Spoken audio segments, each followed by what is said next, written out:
is what the Earth looked like 130 million years ago. Almost one landmass. It was the middle of the Cretaceous period. And this is what Texas looked like 130 million years ago. There's dinosaurs. There's just the beginnings of flowers. Like this is a magnolia blossom. In the early part, there were only wasps. So bees and flowers developed together for all those millions of years. Humans started to become part of this evolutionary triad where you had pollinators, plants, and humans. The humans would eat the fruit, the pollinators would pollinate to get the plants to bear the fruit. In a cave in Spain, this is what they painted. On a ladder to the heavens, this figure is capturing the bounty of the honey. One of the first images depicted on a cave painting was honey gathering. And it's important to note that it's honey gathering and not beekeeping at this point. This is happening at MIT, by the way. They're actually building these little tiny micro machines. And I think part of the intention is, besides diffusing bombs, that they can work on pollination. But I was raised a Catholic, I'll just tell you. The Lord God says in Genesis, now mankind has become like us in the Garden of Eden, naming the animals. But in reality, if we go to Jeremiah, the Lord God says, every man is stupid and without knowledge.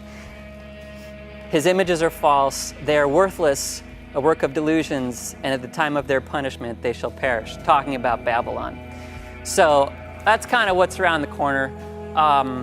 You can't, I mean, collapse disorder happened. I think it's actually causal and not just coincidental that more people said, I'm going to keep bees. The fact is that it kind of exploded on rooftops. This one's in England.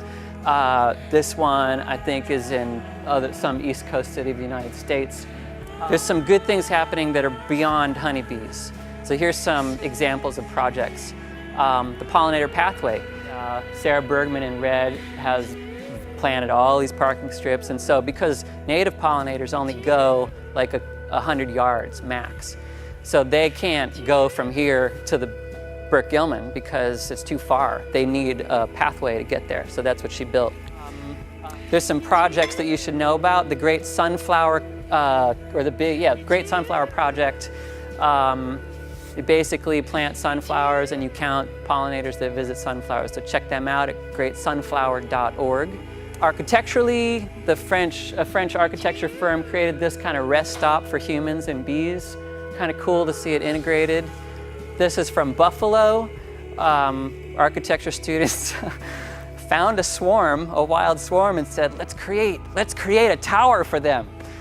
So that's what they did, with an elevator, so that the bees could, to be honest, I don't know if I really understand it, why they need that, but they just press up and it takes them all the way up to like the 10th floor, which is quite beautiful. But beware of building Babylon, and remember what Wendell Berry says, and keep it focused on the flowers, because the soil is where it's at. So we covered it, we did it, 130 million years in 45 minutes. So thank you for listening.